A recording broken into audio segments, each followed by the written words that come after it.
makambo mazo le kanabwe soni na pasi et comme lokola Kabila et na Félix na Tshilombo bazu pays en otage perdre na UDPS bazu pays en otage likambo moke ote les deux leaders se sont retrouvés lokola lobi lobia bakutanaki na Matadi mais enfin mboka ekomi po etambola il faut batomi baleba kokuta na Matadi régime oyo biso baso tozo boya yango congolais soki atelemite ezeli wa Kabila tiki ba policier na RDC awa autaka na bango soki wapi bazobenga bango ba ujana Félix Ayabo Tshilombo pouvoir nous sommes surpris bakeiti ko toucher réserve à change na banque centrale. Les Congolais n'en parlent pas. Mais c'est grave. Baye avec un projet bidon il y a 100 jours. Mbongo ango bango moko na cash, bakboli mbongo, caméra yewana na boloko. La magouille de Kabila a associé Tshilombo, ba mépriser le peuple congolais. Mbotele bino so ba ibolandaka Vision Plus chaîne oyo pesa kabino ba information ya solo mokola lelo to yembe bino bongo honorable député élu ya commune ya Lumete honorable Mbonzi wa Mbonzi nana yitu komeka mpe kobeta masolo kobeta masolo ya politique makambo maiki oyo ezali koleka bongo na République démocratique du Congo mingi na Kinshasa ye paza boye baki aza moko ya bayi MLC pesa na kati ya Lamuka. Bote mama Lamuka. Mbote mingi mama. Honorable kolala kolamuka evandi toyo sutuka ke moko ya balia Lamuka na koma makosa yelo basangani na tondongo balobi esimeli bongo ba destituer Félix Tshisekedi to ba destituer ba destituer Félix Tshisekedi pona ko loba mama mboka tozali na kati na yango lelo ezali otobengi tokoti na kati na sombeli suka bisanga congolais soki atelemite ezali liwa ezali lokola bato bakei na zamba bake bokila chasse koluka te oyeba kaka ye kuna abomi nini oyo kuna aza na likonga nini yo nde luka yo oboma nyama na yo Théodore Ngoyi aza na oyo ya eshema Martin Fayulu aza na oyo ya eshema ba catholique baza na bango shema MLC aza na oyo ya eshema. L'objectif ezali nini? Objectif ezali régime oyo biso baso tozo boya yango. Régime oyo ezali nini? Source na yango to boya yango biso baso. Maemazo lekana awa eloko moko te eza elengi. Makambo mazo lekana abwe soni na pasi. Et comme lokola Kabila et na Félix na Tshilombo bazu pays en otage. Peu perdre na UDPS bazu pays en otage. Likambo moke ote les deux leaders se sont retrouvés lokola lobi lobia bakutanaki na Matadi. Mais enfin mboka ekomi po etambola il faut batomi baleba kokuta na Matadi. Mais c'est quoi ça? Kabila a créé alliance na Félix. Kabila tiki ba policier na RDC awa autaka na bango soki wapi bazobenga bango ba ujana. Groupe moko batondaki awa na bobengi yango nini na ba installation kwa lourd na Kingabwa.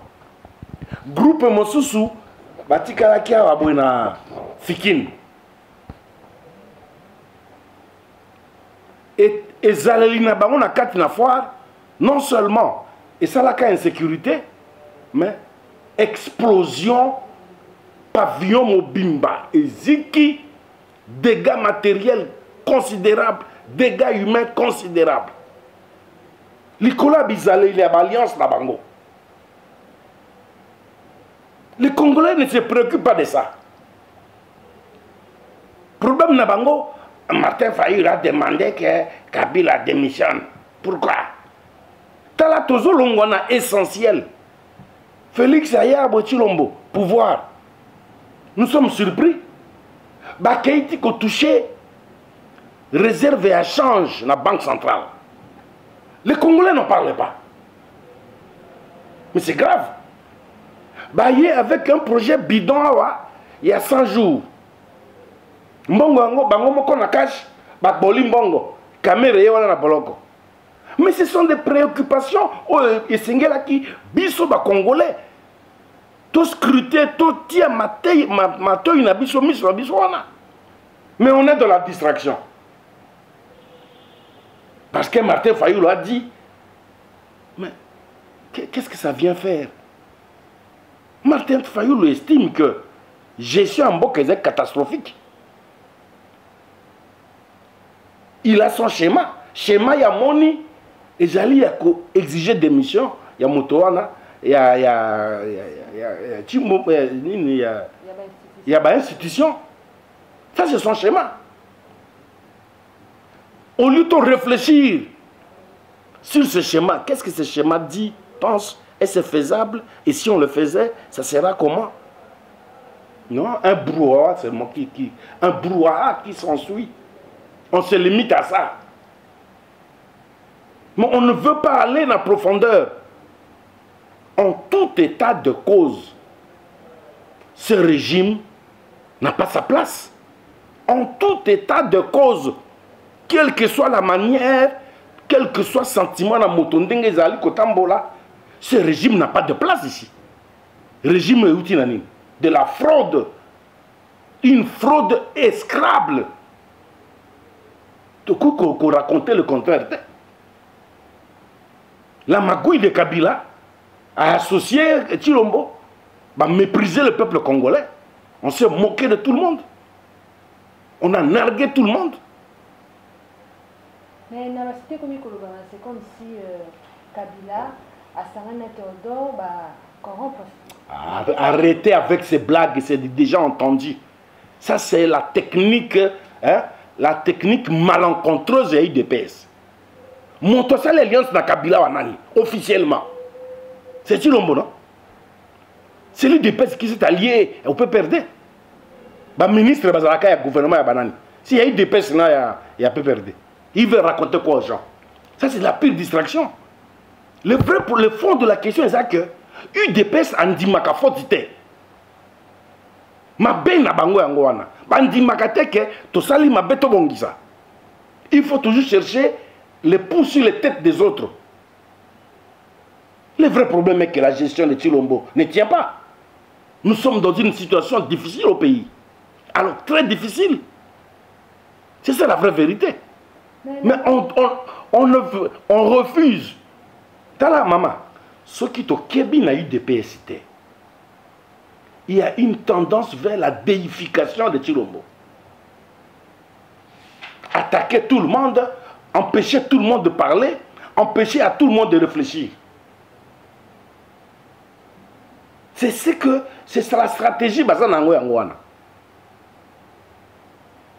Qui aura noué une alliance plus forte que Oyo Chilombo a noué na Kabila?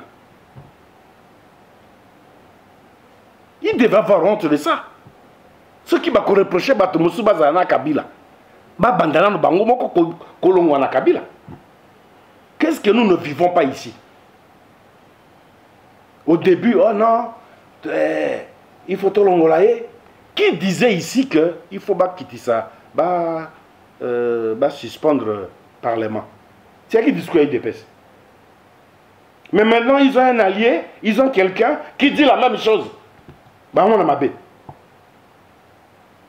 Maintenant, il y a la suspension, il y a dissolution et assemblée. C'est l'UDPS. Mais c'est curieux aujourd'hui. S'il y a quelqu'un qui vient dans le même sens, Parce qu'on a touché votre chef. Non, ça c'est de la distraction. De la pire distraction. Je ne veux même pas réfléchir sur ce que Fayoul a dit, sur ce que Théodore Ngoy a dit. Non. Il y a la liberté de penser et de concevoir.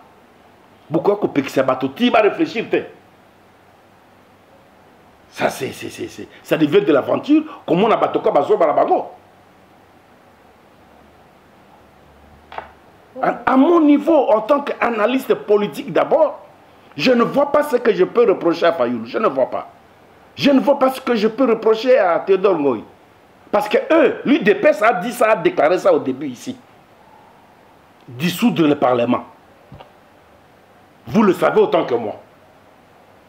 Alors pourquoi aujourd'hui, il y a d'autres voix qui viennent dire comme vous l'aviez dit? Vous commencez à estimer que c'est de l'hérésie ça. C'est un blasphème. Non. Moi je crois que quand on a une nouvelle école, la nouvelle école consiste à être honnête avec soi-même. La nouvelle école consiste à comprendre le mécanisme de la gestion de la chose publique. La nouvelle école, c'est quoi? C'est savoir écouter. Sinon, c'est la catastrophe. Lobi Lobiao, toujours l'UDPS. Basali, moi, mon peuple, mon couple, Bogakia, oh non, dollar et kiti.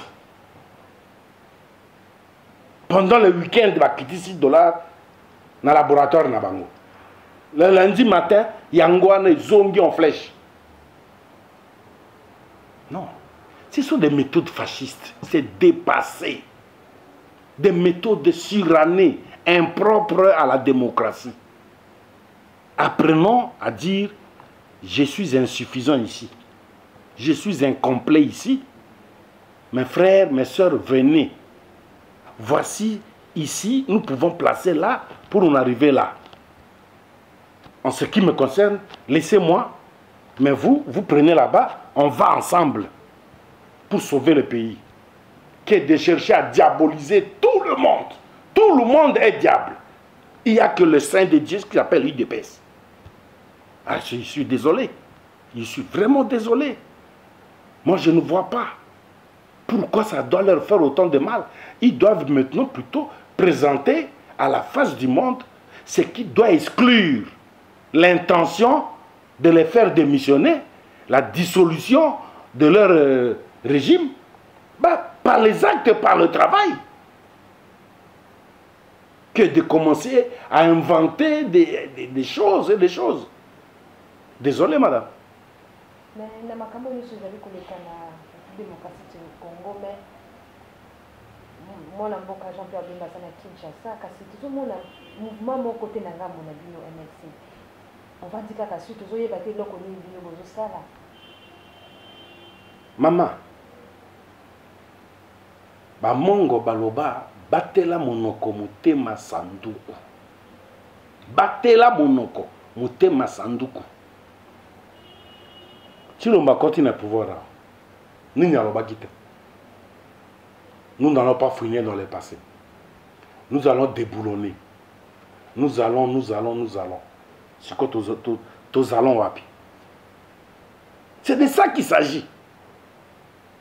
Il y a une façon, il y a Kozala, tant comme homme d'État, il faut se rappeler à temps, il y a observation. Aux rappeler à temps, il y a écoute.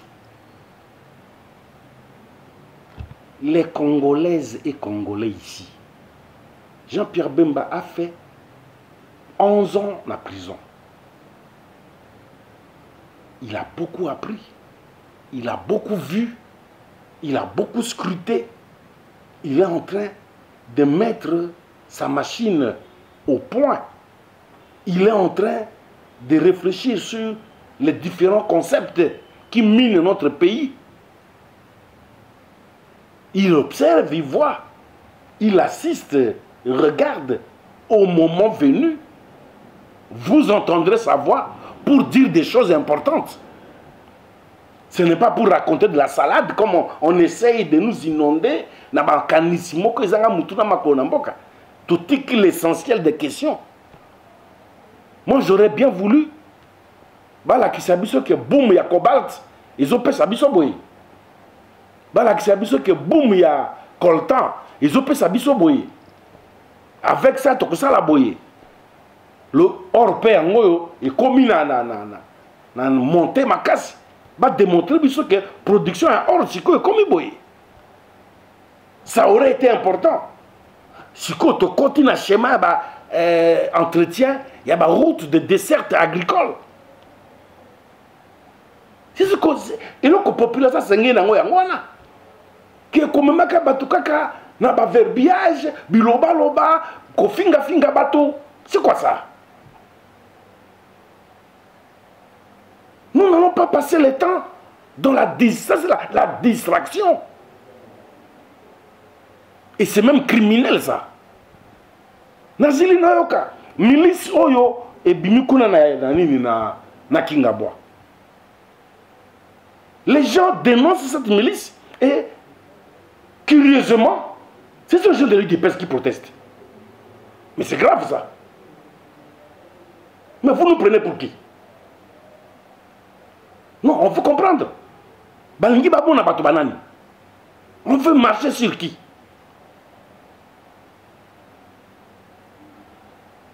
Des choses que vous avez décriées contre les autres, mais vous autorisez. Vous n'êtes pas les saints de Dieu. C'est tellement grave ça. Il y a des questions importantes, des questions essentielles. Oh, tu sais que Kolandela yango mboka ekenda. Boussalaki, escroquerie nabino, fraude électorale, boké ko s'allier. Na obino moko benga kay diable. Beaucoup s'allier, boyé, boyebi bozu pouvoir très bien. Martin Fayulu Yewana à lobby, il accorde son pardon à tout le monde. Mabé Bossala et merci à Limbisi. Cependant, en tant qu'acteur politique, il constate qu'il y a hérésie judiciaire. La nomination, il y a un juge, un magistrat, ainsi de suite.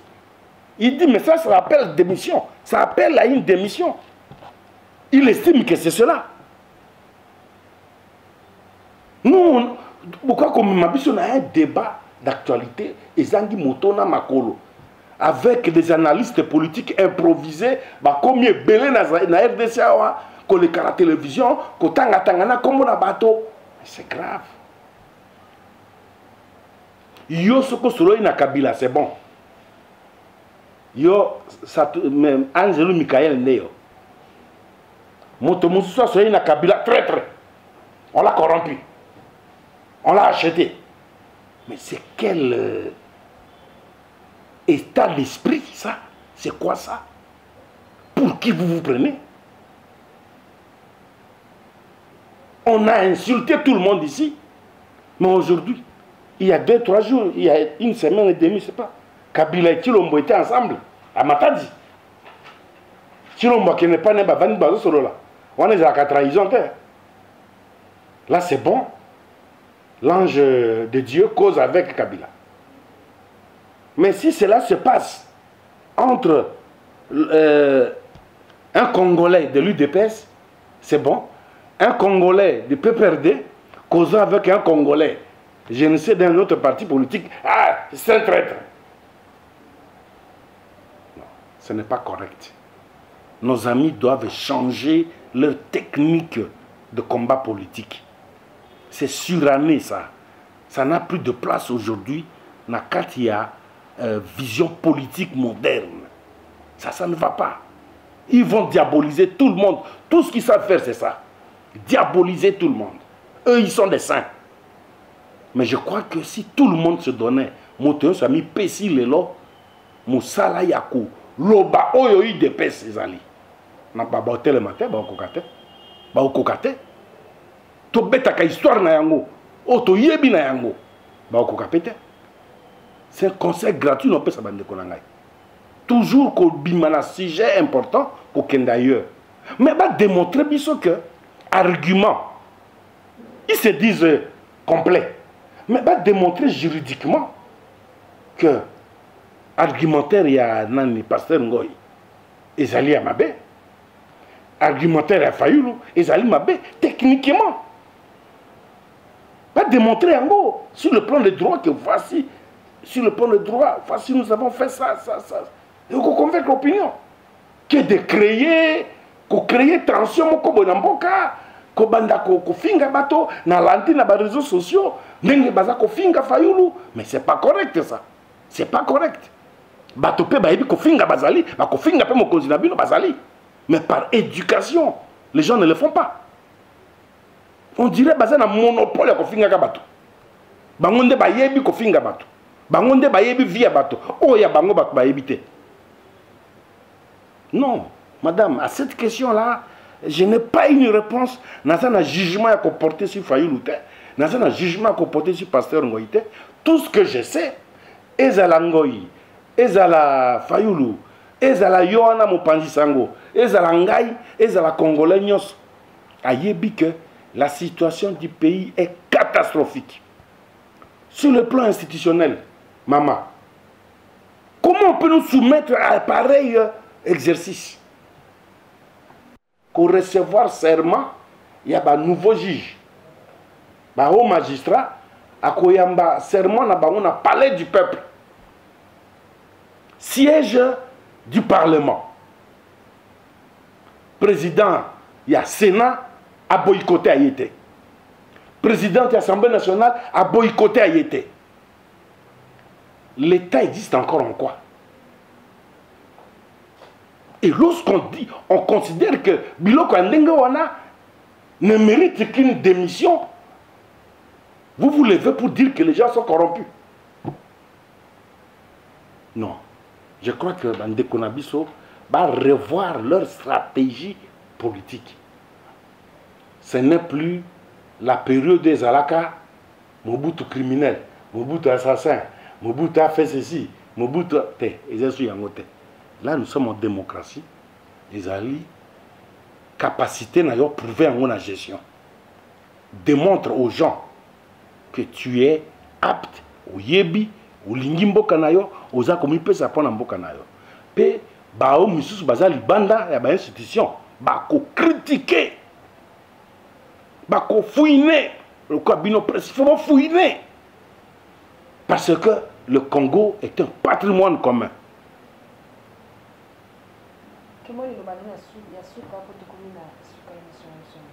Oui, maman, ya solo to komi na suka liloba ya suka ezali nini? Ba Congolais ba longwa na kati ya libunga na kati ya distraction. To mitika kasu na biloba loba lolenge wana te. Moto ayi na biloba loba zongisa ye na nzela, oui. Ya lobi. Bon, bino bo la kisake, oh ya lobi za lokuta. To eza mabe. Na pesi kaka exemple mon ka maman. Likamboyo, président de la République, a koya dans siège des institutions pour recevoir serment au magistrat. Président du Sénat a saboté. Président de l'Assemblée nationale a saboté. A ibaye tenanko. Ba magistrat Moussou Mibale, balobi tokoyate. On est où là? Et c'est un État organisé, structuré, un État moderne. Il y a solo. Mais ceux qui vont habiter, chacun a sa réaction. Réaction na face na ba anomalie à l'olenge. Ça n'existe pas. Ça n'existe pas. Ngai ceux qui n'ont pas kabande koya de pes koyemba koloba 38 ans de combat. 30. T'as vu? Très bien. 38 ans combat ngozosani. C'était la dénonciation. Certains allaient dire que Mobutu, sa place, c'est la prison. Ils ont tout dit sur Mobutu. Ils ont tout dit sur Mouzé. Ils ont tout dit sur Joseph, ici, leur actuel principal allié. Pourquoi Bakobo Yabalo sur Bangote? Ils allaient manquer de sportivité. Ça, c'est l'instinct dictatorial. On veut créer un dictateur. Bango va présenter à la face du monde ce dont ils sont capables. 38 ans, yango yo, tu es comme ça la moussala, que de chercher par-ci par-là, de pousser sur les têtes des gens. Merci maman. Merci à vous. Bon, vous avez belé na Vision Plus pour notre émission Oyo. On a bien de Koutani, Malasima. Merci à vous de deux avec ma caméra. Botika madame.